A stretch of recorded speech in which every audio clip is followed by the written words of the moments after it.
Hello everyone, আজকে তোমাদের সাথে এই সুন্দর ব্লাউজটা শেয়ার করে নেবো। এটা আমার একটা কাস্টমার আমাকে বানাতে দিয়েছিল, এটা ভীষণ তাড়াহুড়োতে আমি বানিয়েছি। যাই হোক, এটা একটা মালবেরি শাড়ি ব্লাউজ ছিল, অবশ্যই প্যাডেড ছিল। আর মেয়েটা অনেকটা একটু রোগা, মানে মোটামুটি 28 সাইজের ব্লাউজ এটা, তো বুঝতেই পারছো অনেকটা রোগা, তো ওই বুঝেই আমার বানানো হয়েছে। আর সামনেটায় ওর অনুযায়ী এটা খুব ডিপ নেক ছিল, ও যেমনটা বলেছে তেমনটাই বানিয়ে দিয়েছি। আর পেছনটাও দেখো একদম রাউন্ডের মধ্যে ডিপ নেক।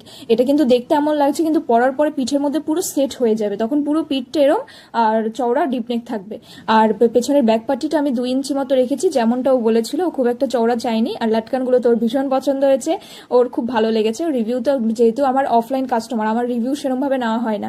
আর ব্লাউজটা গ্লাস হাতার ছিল। আর যেহেতু মালবেরি শাড়িতে কপারের কাজ থাকে, তাই জন্য আমি ফুল পাইপিং দিয়েছি, সেটা কপারের ওপর দিয়েছি। আর পুজো তো চলেই এলো, তোমরা যারা যারা বানাতে চাও তারা খুব তাড়াতাড়ি আমাকে বানাতে দিয়ে দাও, কারণ পরে ভীষণ চাপ থাকে, ওই চাপের মধ্যে আমি অনেক অর্ডার নিই না। তো ভিডিওটা ভালো লাগলে অবশ্যই লাইক করবে আর কমেন্ট করে দেবে। আর এমন সুন্দর সুন্দর ব্লাউজের ডিজাইন দেখতে আমার পেজটাকে বা চ্যানেলটাকে অবশ্যই ফলো করে রাখবে। আজকের মতো এখানেই টাটা।